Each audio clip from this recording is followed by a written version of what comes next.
correct myself. I don't usually win things. I always win things in my second year. Nothing's changed. Ange Postecoglou made that statement in September 2024, but it only got viral in May 2025 after he led Tottenham to win their first trophy in 17 years. Listen, their first European title since 1984.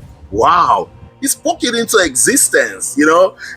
Tottenham had just lost to Arsenal in the North London derby in September last year when he made that statement. So the man was like, it's okay. The second season is coming. And I've been reviewing Postecoglou's pressers before and after the Europa League final. And the advantage he had over Manchester United's Ruben Amorim is self-confidence. Listen. I don't know how to explain how the fans like me in this moment, so it's hard to explain. I will try to prove myself to the fans, to the board, but I don't have an explanation for you. But again, I think is a good thing for me. I'm never worried about that. That is a part of being a coach. We need to be excited and confident. But we already know the problems. There's a lot of things that we need to change in our club, the way we do everything during the week in Carrington, the recruitment, the academy. I think we need to improve. So it's hard to point one thing, and that will not be solved by winning a cup. Tomorrow, it will be important for us, for our fans. That feeling of winning can help us to have the strength to do every job that we have to do it. For example, I came from the club that in order to survive and to maintain players, you need to be in Champions League. This is not the case. Our club can have revenues without Champions League. It's a big club. It's a massive club with a lot of fans around the world. It's a big brand. So we just need to be focused and do the things in the right way. That depends on your outlook, Dan, but I'll tell you one thing, irrespective of tomorrow, I'm not a clown.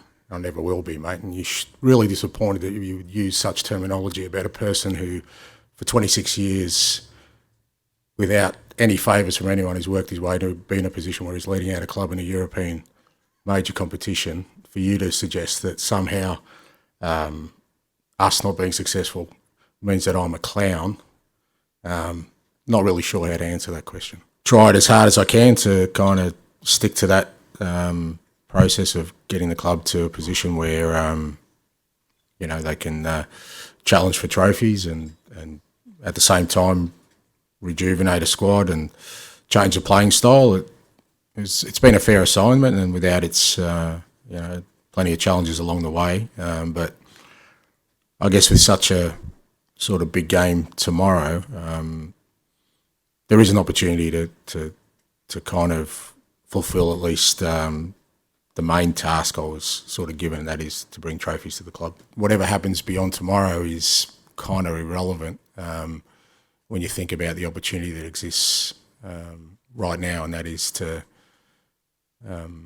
provide something special for this football club and for the supporters and for everyone who's worked so hard, not just this year, but for the last however years, 15, 16 years been for a trophy and 41 years for a European trophy. I'm always open. If the board and the fans feel that I'm not the right guy, I will go in the next day without any conversation about compensation. But I will not quit again. I'm really confident on my job. And as you can see, I will not change nothing in the way I do things. To understand that it's tough for a club like ours not to be in the Champions League, but we have to use the other side. So if we have more time, we have more time to think, to work on, during the week, and to be better in Premier League. That will be our focus. We didn't perform perfect today, but we were better than the opponent, and the opponent also play. In the second half, we try everything with the center defenders, with the players wide, the crosses, go inside the box. So I think I'm really honest with you guys, so I expect the same. And there are some days that I said that we were really poor. I think today was not the day. We've got a really young group of players, and you can talk to them about success and what it means, but until they feel it, it doesn't become real. And I've got no doubt that all those boys tonight, having this feeling, will want this again. And to get it again, they're going to have to make similar sort of sacrifices. They've climbed the mountain now, so they know that what it takes to sort of get to where we are. And I think that does it accelerates the opportunities to build a team that can be successful. And I still feel there's a lot of work to be done. I think that's quite obvious, but not as much work as people may think. People can bang on about our 20 league defeats and where we are, but they're missing the point of what we're trying to build here, or what I'm trying to do anyway. And I really feel that tonight can be a great platform for us to kick on. You see, self-confidence. He did the magic for Postecoglou and Tottenham. Look, he spoke it into existence. That's what he did. That was faith like never before. He believed in himself, he believed in his team, and I keep saying it, that football, you need a bit of faith and luck. No matter how you prepare, look at Arsenal and everything they do. They don't just win. Some teams are like that. And Postecoglou isn't done. It's like there's season 3 coming. I told them, and they laughed.